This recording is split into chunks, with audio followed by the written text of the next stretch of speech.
TruthBeTold.com. We are here in our second inaugural show, our kickoff week. I am your host, Scott Baker. We have my man, Wolf Griffin, who I know you all already fell in love with. We're still taking applications. And we also have the ever international, Luis Fernandez. You can call me Lou. But do not call him Louis. Please do not call him Louis. This show, we're kind of in a free-for-all mode. You know, I try to be structured because we want to bring the people a polished product. But sometimes you just need to talk, man. Sometimes you can't plan everything, man. And now that I've tagged the beginning of the show, we're all different people when you leave. So let me understand your basis right now. You're saying that you and Lou were having a conversation before we got on air. And you're talking about people being different versus their perception at work. Absolutely. You know, because like we said before, we all work together. And there's particular people we work with that, you know, certain people don't care for. And you're kind of on the other side, like, well, maybe they're different outside of work. Maybe you know, you get one part at work and then you get a completely different other person outside of work. My stance on that is I don't know. I'm kind of what you see is what you get. Now, I understand you don't give all of yourself at work, but I would say 55% of Scott Baker you get at work, you're going to see him again later. Now, there is still that other 45% that is not even work related, so you're not going to see it. But I don't know, man. Go ahead and I'm going to let you run with this, Wolf. Well, one, we only see this person we see this person more than we see our family, to think about, actually. Yeah. But we see this person, and actually all of us, constantly under stress, in a place we don't want to be. Yeah. We see this person under stress in a place you don't want to be when you know you should be sleeping. There's a lot of overnight work for the audience. Yes. Overnight working. Yeah. I'm over it. I'm over the overnight. Yes. That's why we're here. Absolutely. TruthBeToldPod.com. Look us up, baby. But I believe being in an environment like that constantly, you have to, it changes you. Some it changes more than others. Some can handle it. We can handle it easily. Yeah. We keep cool. This person, I have no doubt in my mind that Carrie is not intelligent.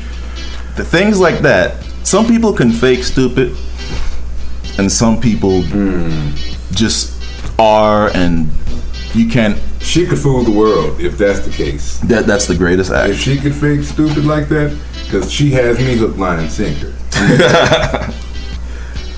Give us something, Luke. And something just occurred to me because, you know, I think fundamentally, you know, I have a problem, not necessarily a problem, but it's almost, I'm disturbed by it because as I stated before, I actually like you as a person.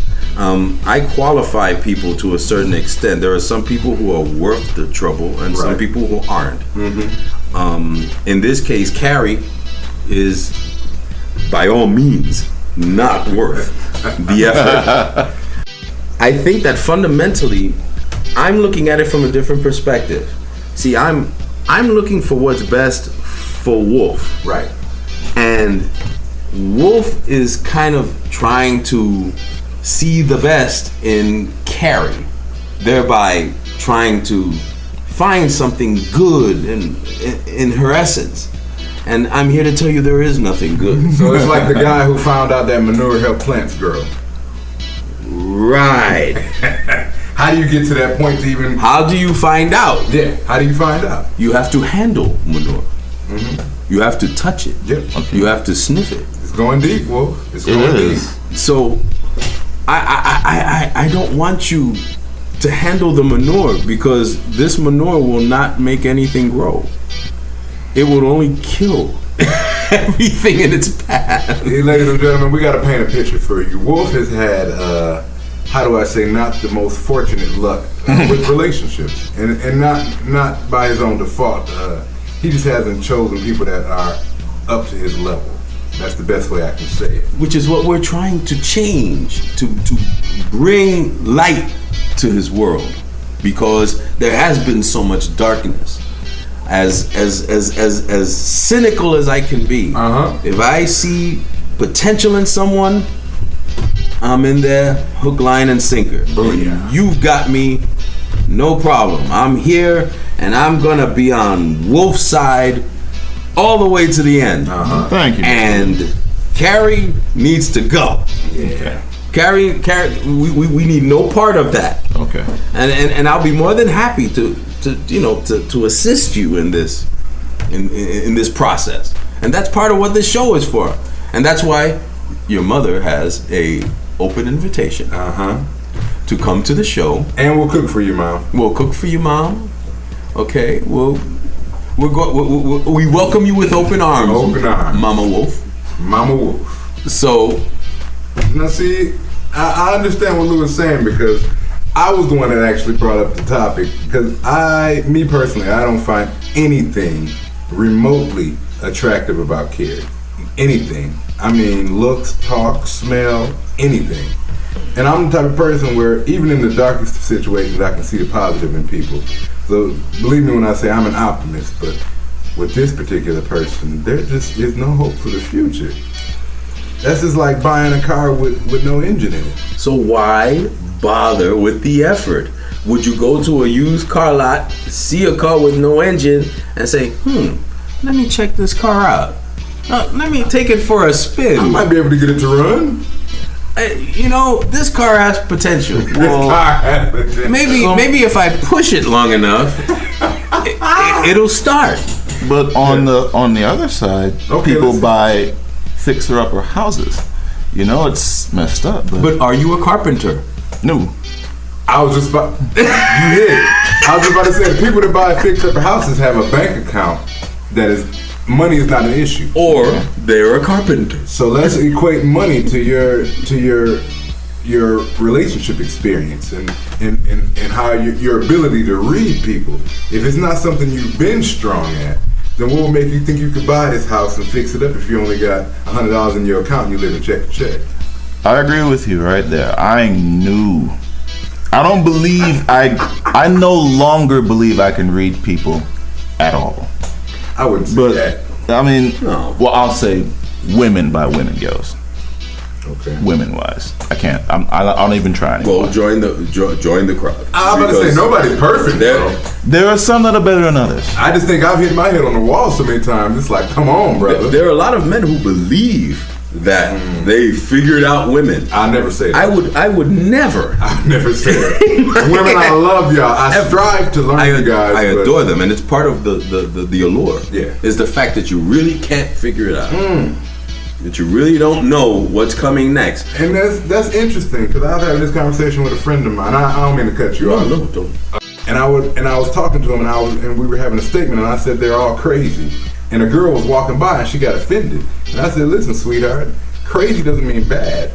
Crazy means that you make a decision and it comes with no regard. You don't understand why it happened. It doesn't necessarily mean something bad. It's just like, the crazy can be fun if it's in the right context. But when I say women are all crazy, I mean you guys make decisions, and from all of the what's the word I'm looking for, Lou? From all of the Madness? from all the different parts of a situation, you would never expect somebody to pull out the things that they pull out. I'm trying to say things right. I'm trying to explain it, because I already know, and this is across the board. Women, when I talk, they say I bash women, and I don't believe that. I love y'all, but I'm just a realist, and I can only go off of my experiences. Well, I think innately in our personalities, men are logical.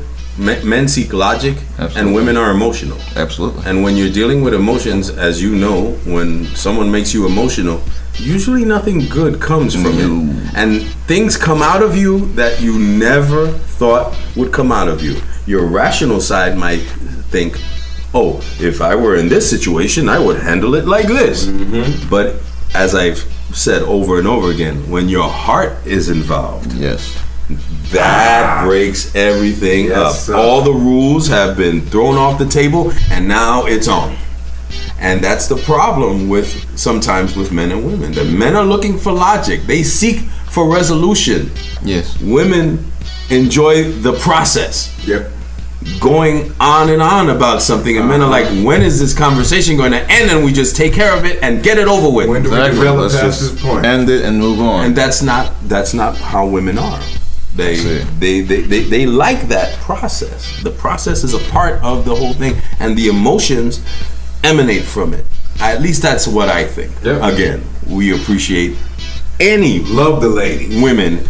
Please give us your opinion, And all your tits and bits. and we want you on the show to explain, Absolutely. We would love for you guys to come on. and because I talk. could be dead wrong.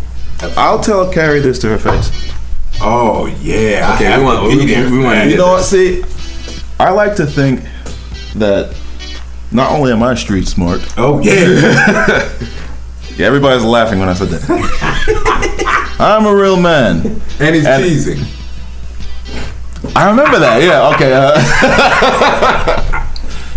And I'm going to keep it real. Keep it Look real. at that. Look at that. Yeah. Was it ebonics.com? Come on. Works. I think any man, if you're attracted to somebody, whether the world likes them or not, Right. you should be able to say it. Never be ashamed of who you like. Right. That's exactly what I do. Right. And then just like what Lou was just saying, there has to be a logic involved because that's also a natural part of the man process. And see, Wolf, I've never told you this, but you remind me a lot of my best friend. My best friend, you know, when we were younger growing up, he was chubbier, like I. We were the same type of person. He lost all the weight. He's a goddamn male model like you now. Much And- like you. And he, but much like you, he did not transfer the personality. He still had the same approach as if he was this big guy that nobody wanted to have anything to do with. And I sometimes, just from the small amount of time that I've known you, I expect you to have more of a swagger. I expect you to have more of a confidence, more of a bravado about yourself. And then sometimes I don't see it. It always makes me think back to the past because if you don't take those developmental steps, just like you did with the health process, you're still that same person. You're still trapped in your mind. You still don't have as much confidence to talk to women, or you still don't believe that you're as good as you are. And I think sometimes you have a false sense of you don't give yourself enough credit.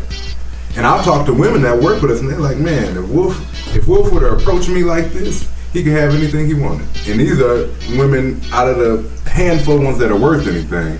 There would be ones that you would consider.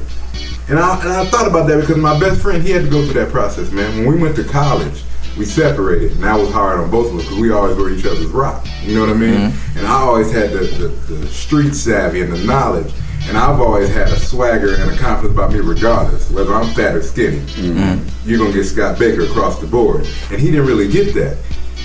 Shout out to my boy Dominique. You know, I can say his name. Shout out, that's my best friend in the world. He knew physically he was in a better position, but mentally he was still the fat kid. Still the fat kid. Gotcha. And if you don't transfer, if you don't build that confidence along with your body, the two don't match up. And I see a lot of that in you, man. I see a lot of that because even some of the women that you've dated that I've encountered, I'm like, she's not on his level. Why? That's And all. not even from a physical standpoint, it's just mentally. Somebody has to keep up with you intellectually, women. Men like women that are intellectual. We like women that we can have a conversation with, regardless of what they tell you. The physical is great, but that's only gonna last for so long. Well, a man who's worth anything is going to like a woman who's intelligent. Exactly. I mean, because you get involved with one, and then all of a sudden you can't carry on a conversation with her. Well, what happens after the sex? Okay, they don't write any songs about that part. Come on. Okay, they don't write any books about that part. What happens after? And now we roll over and look at each other, and we have to engage in some sort of, mental capacity that perhaps it's not possible. And he brings up a great point because as a fat kid, okay, who lost about 100 pounds in the 8th grade, when I went to high school, I wasn't the fat kid. From the 1st to the 8th grade, I was in the same school, and I was the fat kid who could play sports. That was the only thing that saved me in elementary school, that made elementary school even tolerable, was the fact that yeah, you could call me all the names you want to, and then I'll take you on the basketball court, I can relate. and I'm gonna take your ass to the hoop. I can relate 100%. I'm gonna take your ass to the rim. And when I do, you're going to get a respect from me. I'm going to earn my respect from you. Yeah. But when I went to high school, I was 170 pounds, 5'7", regular weight, regular guy. I wasn't the big kid anymore. And I became captain of my baseball team, president of the choir. I probably could have ran for student body president, but I didn't want any part of it. But I attained a swagger. And part of what you see now was the swagger that I attained after I lost the weight. Because if you'd have met me before that, I was very timid and very quiet. I learned to keep my mouth shut because if I open my mouth, it's like, oh, well, you're fat. So, you know how kids can be. So, you know, and they, you know, they were cruel, and I beat them up usually after school. But I learned to achieve this so-called swagger from losing the weight. But in my head, I was still the fat kid. And to this day, I'm extremely shy around women. The only way I will approach a woman, if I were to approach a woman, would be because I'm absolutely compelled to go towards her. Something is pulling me towards her. And I mean, it has to be overwhelming for me to go after. It can't be like, oh, well, I want to get laid. Oh, well, let me talk to this one. I can't do that. That's not in my nature. Right. I'm way too shy for that. I prefer to go after women that I would foresee a future with, and that's how I handled my dating process. That's why I didn't go out with a lot of girls. Now, see, my story is a little bit different. I've always been big. I never had the weight loss. You know, like Lou Wolf, my best friend. You know, I never had that moment. So I think for me, it became mental. I had to internalize some things. Because, of course, like everybody, I was talked about. But I started to question stuff like, what makes them better than me? You know what I mean? Why is it that I can wear a little weight? I wear it well. Why can't I? You know, my mother always said that. She said, you always ask questions. You always want to know why this, why that. And that's never changed about me. And I don't know. I'm trying to think when my confidence set in. Because as Lou said, I was very timid. And I know the first thing was probably in 5th grade. And I had gotten jumped by three boys. And they had stole my candy. You know, you said a little dollar candy. Yes. I used to have to walk home, and I had that box of candy. Right. And I got jumped. They took my candy. And I went home, and my father said, and this one, you know, me and my father don't have a great relationship, but there's certain things he said that still hold valid, and I have to give him credit for that. He said, if you come home without that candy, he said, you let somebody else beat your ass, you got to deal with me. And that scared me more than anything. Like, not only did I get jumped, I got to come home and get whooped by you. So the sheer fear of dealing with my father, I didn't even know the strength I had. Man, I seen the boys the next day and went to town. And that was my first installation of confidence. Like, okay, I'm all right. I can handle myself. I'm capable. And then from there, I think for me, my confidence came from proving people wrong. You know, because it started in the household. You know, my father, like I said, I love my father. We don't have a great relationship, but I still respect him. My father, he told me, man, he was like, you know, this is your first year playing sports. You're not going to be as good. You're a little bit overweight. So don't expect results early, pretty much. Just learn the sport, get into the process, and eventually you'll be good. Lord. That motivated me more than anything. My first year playing basketball, we won a championship. My first year playing football, I started both ways. Offense and defense. Offense and defense. I played both sides. Yeah, I played both sides of the ball. I played offensive tackle, guard, and defensive tackle and end. I played 4 positions ultimately, and I could have played fullback. So as I'm starting to get these results off of proving people wrong, quietly it's building a confidence in me. And then I started to transfer over to women. Oh, Scott, you can't never talk to her, man. Come on, she's kind of out of your league. I was with her last night. You was with who? Yeah, I was. So it was like over time, it became a natural process. I started to go at everything like that. The same way I went to sports, the same way I went at women, when I went after a job. So it built the swagger in me. You can tell me anything you want, tell me I gotta believe it. And you start to show people, they start to believe it. So now you fast forward all these years, man, it ain't a woman I can't have. There's not a job I cannot get. There's not a goal I cannot attain. And that's my mentality. And people always say, well, look at this. Look at what you have stacked against you. Look at where you work. Look at where you're at in life. That's all true. But you don't know where I'm going. You have no recollection. You have no knowledge of my future. And I that passion. So when I see brothers like y'all and y'all talk about the things y'all go through, I can't relate anymore because mentally I'm beyond that. Like, man, please, her, I'll be right back. Wow. And he usually achieves it. I am astounded by his ability to break it down and throw it down when he gets around women. And I find and I love to see him put them on their heels. Okay, they put them on the defense. Oh, and yeah. and for me, it's almost like I can't get past the point that she's so beautiful that I could do that. Okay, what usually I do is I turn on my sense of humor, which usually goes straight over their heads. Okay, that's usually my problem with women. Gotcha. I attract women from what I do, not what I say, and that's how I got with my wife. My wife went out with half of the Bronx before she went out with me. We were friends, but and I was exceptionally attracted to her right from the beginning. But she was always going with someone else, and so I moved on in another direction. But she started to see after a certain amount of time, like, wow. This guy, he doesn't play around. These other guys are like, okay. And I was always there. I was always there. And that's, I'm a very loyal person to the people that I'm friendly with and that I care about. And she found out, but it takes time with me.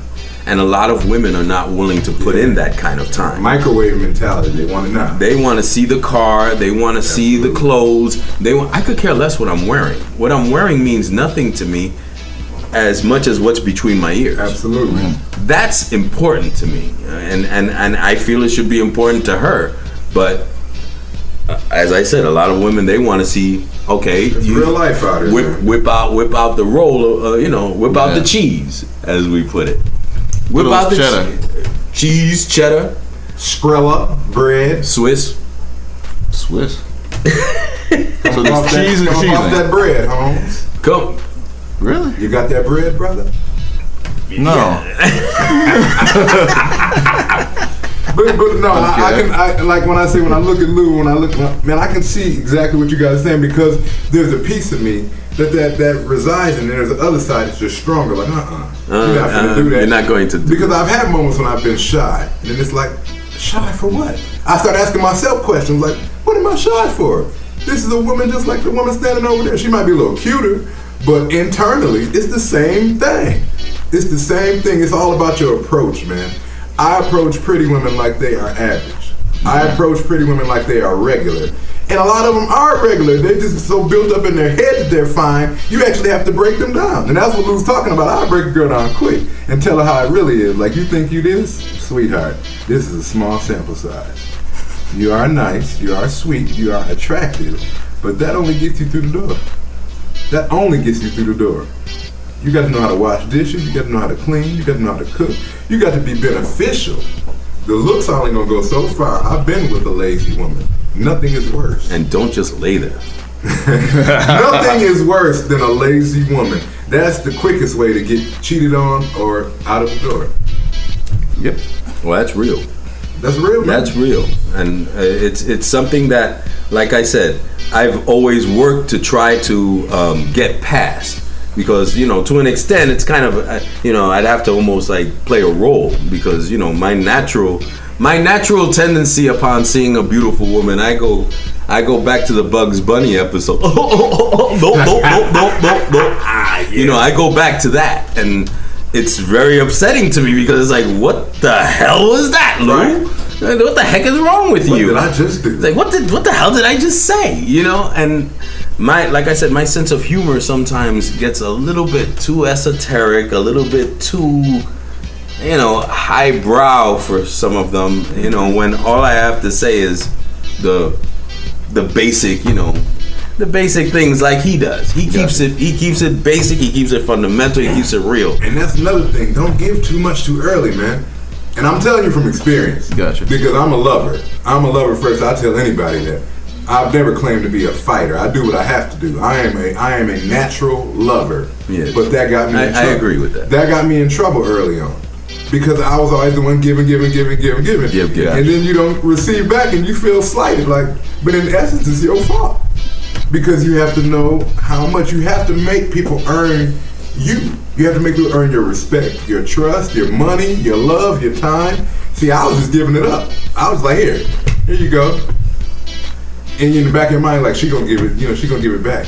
And you never do that with your woman, with your children, with your parents. There has to be some respect established at some point, and people miss that. Well, if I get her this, if I give her that, and never thinking of the consequences. If you give her this now, what is she gonna want next week? And like I said, I learned this the hard way, ladies and gentlemen. I'm not just talking off of rhetoric. I learned the hard way. Anybody that knows me will tell you, I've been through some tumultuous relationships. But you learn, man. Even my girl that I'm with now, I love my baby. So women, chill out. Back off. I'm good. But me and Antoinette, man, I started with her in high school. And like you said, like Lou was saying about his wife, my girl dated a lot of brothers. I was always the in-between cat. I would always come when she's breaking up with somebody or when she's in the middle of a bad relationship. I got tired of that. You know what? Go ahead, sweetheart. Do you. I'm on my way to Georgia. I came down here, went to college. Me and her linked up years later. And her sister, her twin, I remember the first time she had a twin sister. First time I seen her twin, I had came back home just, for like a weekend to visit, party or whatever, I'm into college. I'm having a good time. Her sister's like, oh, she been looking for you. Oh, she's looking for me now. Because early in our relationship, I was always after her. Mm-hmm. I pursued Antoinette very, very heavy. She'll tell you that. And it wasn't that she didn't like me, but she always had somebody else involved. And I wasn't going to play that game. Man. You got a boyfriend? All right, cool. I'll see you later. I'll talk to you down, We'd always be friends, but I always had a respect for our relationship. Sure. I never wanted to be the other guy. Not that she was going to allow it, but she knew I was the right thing. She just was in so deep in her situation, there was nothing that could be done. Until now. 2 kids later. Booyah. That's when her emotions were overriding her intelligence. Mm-hmm. Gotcha. And it's, sometimes you go for the nice car, the flashy car, but it has terrible, gas efficiency. It has, it costs so much money to just maintain it. So why don't you just get something basic that's reliable that won't leave you stranded at 3:00 in the morning, and that you can count on. And that's what he is. Yeah, she told me she thought I was square in high school. I said, oh, you have no idea. You thought I was square? My wife did too. I said, okay, that's cool. But we didn't hang out. Like that. Like me and her, we would talk. We would talk on the phone rarely. But most of the time we would talk at school. We might spend lunch together. But we never hung out until our older years, until early college, stuff like that. She never knew, man, I'd be throwing all kind of parties. I was doing this and that, I had a typical high school career like everybody else. I got into my fair share of trouble. I was co-captain on the football team. I was in the marching band. I sang. I was into everything. Trouble was waiting on me. But she wasn't exposed to that. So that's another thing. You got to make sure that the woman you're interested in knows you and not what she thinks you are. Because that is big with women. That is huge. And that's my problem with a lot of these women, is that I feel that I have to reach down to get to your level, and I want you to come up to my level if possible in order to, and that's the woman that I want to be with, and that's what my wife did eventually. She came up to my level, and we'll have incredible debates and conversation, and it's wonderful. It's great. We'll talk for hours after sex. Booyah. That's what you call making love. It's a process. Yes, after making love. It's a process. My apologies. It's okay, brother. You got caught in the moment. But I think... Oh, I'm sorry. Go ahead, Will. Oh, I'm sorry. No, go ahead. All right. See, I'm listening to everything both of you are saying, but I also have to believe that, of course, as we only people have different personalities. I'm not. I can easily say I'm not a comedian. I'm not funny. Usually pretty serious. You're funny in your own way. I think you're Really? hilarious. I think you're effing hilarious. People laugh at my ignorance. That's what it is. It's not ignorance though. I would really call it bliss in your In your instance, yeah. Sometimes, and that's why I'm telling you a joke, because you speak. Well, I don't want to insult half of people when I say you don't speak Ebonics. It's not insulting when it's the truth. Okay, well, Yeah, I mean, you can, but you don't. That's not your. That's not your yeah, I first can time. go there. Right. Josh, you ever see when an Asian person or anybody who doesn't speak good English, you say something and they just kind of smile and nod their head? Yeah. That's exactly what I do. Oh, buddy. Yeah, that's great. Same shit, bro. And you get out of there as quickly as possible. Yeah. But either way, I mean, my personality, I wasn't the partier in school. I was Okay. just always just even. Yeah. I mean, I don't do parties. I really don't. I'm not exactly the most entertaining person. Okay. Really not. I think that's a lot of my problem. But do you think that you're not the most entertaining, or you think that you've never explored that avenue? Because just from the time I've known you, I think you're entertaining as hell. Really? That's why I was excited about even doing truthbetoldpod.com, because I think you have a market yourself that you don't even realize. Wow. I mean, I just wouldn't have anybody sitting up here. I could have asked anybody to come on the show, but that's not what I want. I'm trying to be successful. I'm trying to do something that people aren't doing. So that makes you an asset. We come full circle. Yeah. Gotcha. I don't believe she's worth the effort. Okay. I agree. And like I said, you know, it's part of me, because I'm very optimistic myself, so it's part of me that understands you. But in every decision I make, there has to be a logical side, whether I like it or not. Where I just put it on paper and I'm like, look, is this gonna work?